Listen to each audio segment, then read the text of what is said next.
Hello beautiful viewers, welcome to Time with Ricky, the prestigious spotlight show for the elite.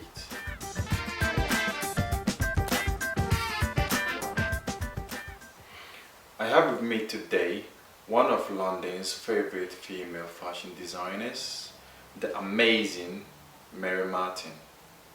Hello Mary Martin, thanks for coming on to the show. Thank you. It's nice to be here.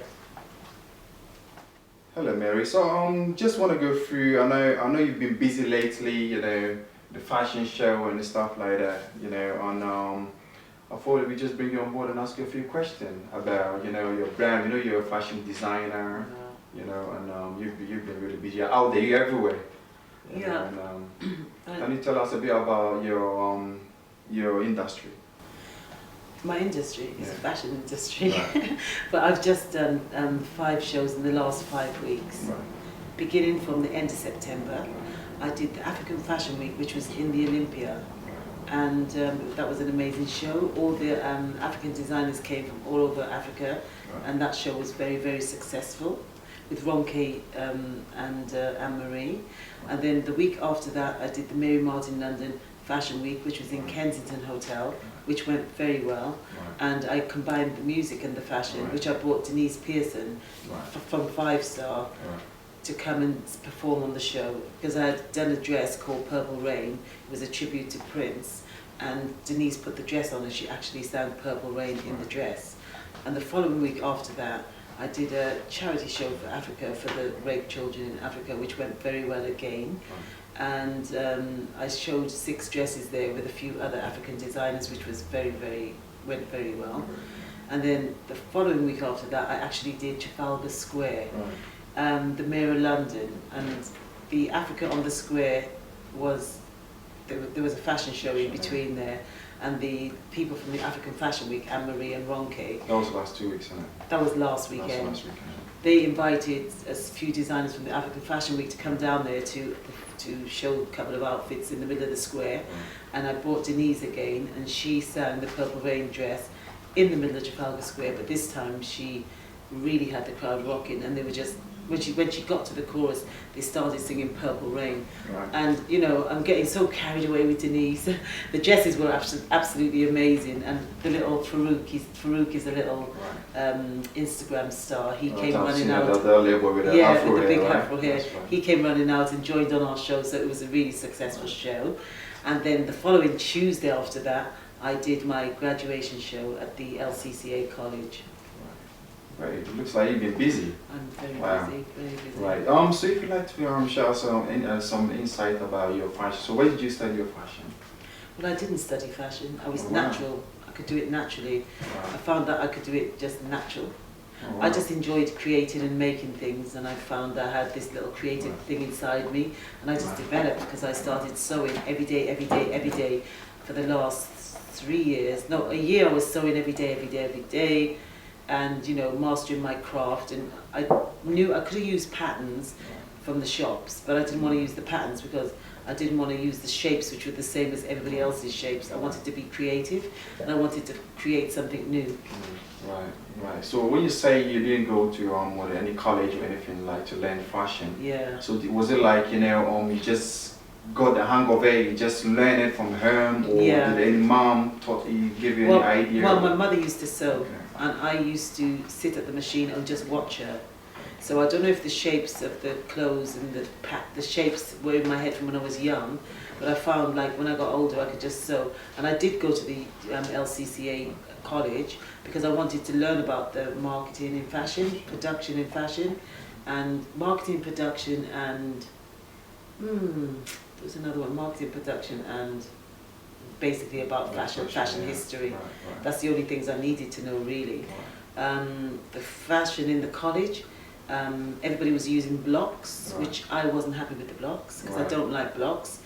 The blocks, if everybody uses the blocks, that means everybody's going to have the same clothes, and I did not want to use the blocks. It was really painful for me to use the blocks. But as soon as I left the uni, anyway, I didn't use the blocks. I just went back to normal. So basically, you just free cut. You don't use pattern or anything. You just cut. Well, I freehand cut. But if I freehand cut and I think I'm going to like the design I'm going to do, all I do is cut it out and I put the pieces what I've cut out on the paper, and I draw around it, Okay. and then I've got the pattern there. I don't actually cut it out, just put it on, draw around it, and I've got the pattern there. When I sew it up, if I like it, then I'll cut it out and I'll name it and put it to the side in case I want to make it again. But because I'm always creating, I really don't want to make nothing again. I just like, you know, making things, everything different. Just like making everything different. Okay. So in that case, where do you get your inspiration from? Because I've seen quite a few of your works and they're quite different and they're kind of special, unique. Where do you get your inspiration from normally? Well, I did a dress called the Lion Dress, and the Lion Dress, I got it from Cecil the lion that they killed in Zimbabwe. Right. The American hunters went to Zimbabwe and they killed Cecil the lion. It was about roughly September last year, and I remember seeing the lion appearing on the TV and just falling in love with the lion, with the big mane and everything, and I thought, wow, so I just made the dress in memory of Cecil the lion. And then I've got another dress which is called the Queen of Africa. And the Queen of Africa, you know, last year I went to Ghana, and they crowned me. By the way, you're not from Ghana, right? Really? Oh, of course I'm from Ghana. Oh, that's nice to know. Yeah. It's very nice. Ghanaian Ghana's people, lovely. Ghanaian people Ghana's are beautiful. The Ghana's best lovely. people I've ever met. Right. They're very manageable, very polite, very honest. Everything you want to be. That's how people should be, like the Ghanaians. And if you haven't been to Ghana, you should go there because it's amazing. So anyway, I did the fashion show in the World Trade Center in Ghana, in Accra, and it was the Mercedes-Benz Fashion Festival. And after the festival, they gave me the certificate or whatever it was. Certificate. That's right. Yeah, That's right. the Mercedes-Benz Fashion Festival. They said I was the best designer in Africa 2015. Okay. Not that I think I am, but Right. you know, they liked what I was doing, and basically I felt like on top of the world when they gave me that, and so I thought, the Queen of Africa, I'm the Queen of Africa. So That's I a thought, good feeling. oh I yeah, reckon, yeah. I even dreamt about Cleopatra Oh, that's that great. night. I wish to be in your shoes at that time. Did you hear it? So I just dreamt about Cleopatra that night. Oh, wow. So I made the That's dress called the Queen of Africa, Okay. but I designed it for Cleopatra in my dreams. Oh, wow, great. And that's how the inspiration came for that dress. Okay. And then I've got the other dress, which is the red dress, which has been around a lot in Oh, lots of yeah. pictures and everything. Yeah. And that's called the Tainted Bride, Right. because she's right, not a virgin. Right. Right. So the dress is red and the veil is Red. red, so Right. flamboyant and out Right. there. Right. And so where do you want to go in terms of like fashion? Now you're into the fashion, Yeah. yeah. So what makes you choose fashion instead of going to act? People are going to acting because you've got the looks. You know, you could have gone into modeling. You know, you could have gone into what was the name, media. Why fashion? I like fashion because fashion is a form of creativity and fashion is free. Fashion is a form of expression, and that's what I like, expressing myself. Sure. I'm not really interested in acting or being a presenter or anything else. Fashion is just freedom, and I just really believe that Gives you more creative. it's yeah, more creative, yeah. and I just want to be like an inventor, really. Yeah. In my head, it's like, Mary, you're going to invent something different. And I'm thinking, yeah, I'm going to invent something different. I just want to be an inventor. That's all that's in my mind. That's my drive, that's my passion to do the fashion. Okay, gotcha. So in that case, we're talking about what's the name of fashion designers. You being as one of the fashion designers. Yeah. Which your all-time favorite fashion that you before you got into the fashion industry? Did you have anybody in mind that you thought, you know, I wish I want to be like that. I wish I could be like that, or Yeah. you know, I want to be like that one day. I want to sell a mark. I want to put my name out there. Did you have anybody in mind? Well, I didn't have in mind that I wanted to put my name out there, but I really, really loved Mary Quant. Okay. And I really, really loved Mary Quant because Mary Quant invented the miniskirt. Okay. And Oh, that's wow. the kind of designer I wanted to be. I wanted to invent something what no one else has Yeah, done. something So different. Mary Quant was always my idol. The black and white, the painted, the stripes, all the flamboyant colours and everything that she does, that's what I love.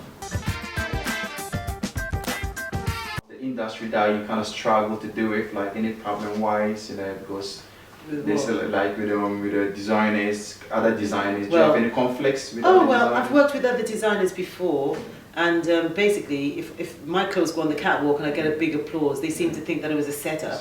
So I've just basically thought, oh gosh, get over yourselves, and that's why I just thought, let me just do Mary Martin London fashion show, then I don't have to put up with all the nonsense. Sure.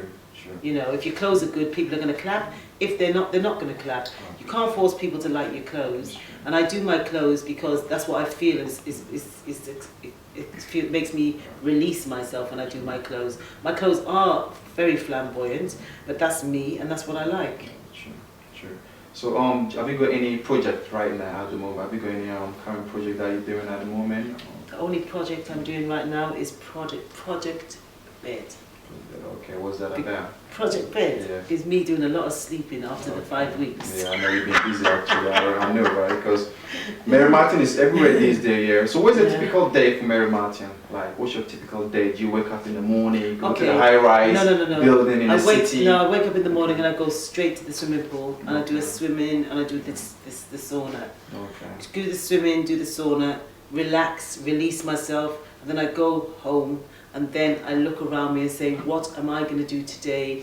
What do I want to do? And I don't know, but I look around and I'll spot a piece of fabric and I think that's what I'm doing. Creative, okay. Yeah. Right. So I don't. Sorry about that. I don't plan and I don't draw. I can't draw. Okay. So I draw. So I draw in my head. It in your head. If they're the same way a person can draw, I can see what I want in my head, but I can just cut it out. Oh, no, I can just cut it out.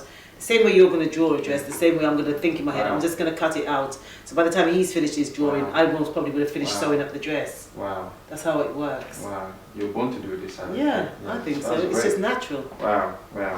You heard from the designer himself. So everybody's got weaknesses, you know. I've got one. So do you have any weaknesses?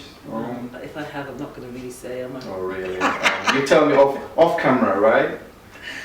Off camera, I'll ask you that question again off camera. So in terms, what message or what advice have you got for the upcoming designers, the ones studying fashion now in schools, colleges, and unis? Have you got any specific what's the name advice you want to give them? You know, for them to be in the right channel for them to get where they want to get to. Do you reckon? Do you have any specific advice to them? Yeah, I would say follow your dream. Don't listen to people, just do what you feel, because fashion is an expression.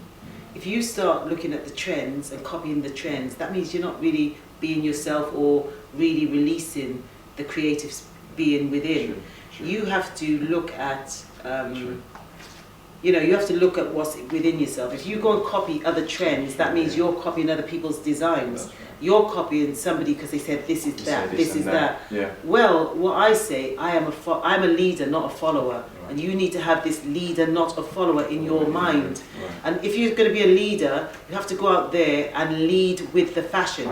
If they got the trends, if you're going to bring out something which is going to squash all the trends, they will come, they will see you and they will start following you. I must say a lot of people have started following my fluffy kind of stuff which I do on the catwalk, which is great. I love it because I feel like I'm it's different, but they still come and try and copy the stuff I'm doing. But I feel like I'm a leader, and I don't mind them doing that because I have to know. I know within myself that was how I was feeling at the time, and that's the kind of creative craft which I was doing at the time. If people like what I'm doing and I'm inspiring them, Mary Quant inspired me, so I can't really knock them. So basically now I'm just going to go on to something else, and I'm going to lead with something else, and I'm going to keep on leading because I do believe I'm a leader. I do believe. I believe in you. If I believe in you, I'm sure everybody else believes in you. Thank you. It's Mary Martin. Right. So apart from fashion, what interests you out of fashion? Do you have any other interests apart from fashion? Anything else that interests you? No, I haven't. Really? No, I haven't. Football? Tennis? Please, no, wait, nothing. Oh wow. Nothing, just fashion. Oh wow. I eat, sleep, breathe fashion. Wow. That's it. I eat, sleep, breathe fashion. I'm starting to believe that there's something wrong with me because I cannot stop sewing. I feel like there's something like a little elf inside me what keeps sewing. And you know, like, actually, maybe it's because I'm a Gemini, I've got two people in me. Yeah, one of the people inside me is saying, go on, do this, and the other one wants to relax, but that one keeps saying, do this, do this. I want to relax, and it keeps saying, so, and I can't stop sewing. So I really feel like I've got an addiction or there's something wrong with me, and I do really love sewing, but sometimes I want to rest and I can't because something just says, go on, get more fabric, make this, make that. I've run myself down. So every day is like different ideas. Every day is just coming through my head. I'm looking, I'm walking on the road, I'm seeing fashion. I'm crossing the road, I'm seeing fashion. Everything is fashion. Right, great. And actually, I was going to ask you last month, I think you did a tribute to David Bowie. Oh no, that was the beginning of the year. When David Bowie died at the beginning of the year, and that was like a tribute to David Bowie, which I did on the catwalk. I did this tribute to David Bowie. What I did, because I really was inspired by David Bowie's fashion, so all of his fashion, I looked at it and I just done it in my version, 2016. I put it together, combined all the clown suit he had with the big things at the side. I actually made that. I didn't know how the hell I was going to make it, but I actually did get the time and the effort to work out how that was done, and I was really proud of myself when I made that one piece. Yeah, actually I saw the buzz everywhere on the media platform actually, but I was calling you, didn't pick my calls, but you know, we get to that. I was calling you to get more details about the David Bowie dress that you made, but then when we talk backstage after that, that's a different conversation after that. Sorry. And that's alright. And then you did another was the name for the Queen's Jubilee, I think. Yeah, I did it. Okay, as you all know, is the Queen's 90th birthday, that's right, 90th birthday in April. Well, I was making the Queen's dress. I was busy making this dress for the Queen's birthday, which I thought I'm going to go up to Buckingham Palace and I'm going to do the train, go on the train and take the dress to Buckingham Palace. And I had a Dokai, she's from Ghana, she's the makeup artist I use, she's amazing, and Anna, who does a lot of the outrageous hair. And then the model, Katie Ice, who I always use. Katie agreed to wear the dress, and we went all the way on the train, everybody was looking at us, down to the Buckingham Palace, and we had pictures with the policemen, we had pictures with the crown, is it the crown crier? Is it crown crier or the town crier? Town crier. And there was a man there with the dog, and the dog was jumping up on Katie with the dress. It was a really magical day, although I nearly got locked up by the police. Oh really? Because they told me to move away from the palace. Oh, wow. Because it's private property. And I think you lot did a long walk, and it was a long walk. We did a long walk, and the police was telling us to move away, move away. And I said, no, we're not moving. And you know, the police were coming over, so we had to move real quick. But you guys were locked up. Oh, it was amazing. It was on London Live 3 times for the day. It was it went very well, actually. Okay, good to know that. And I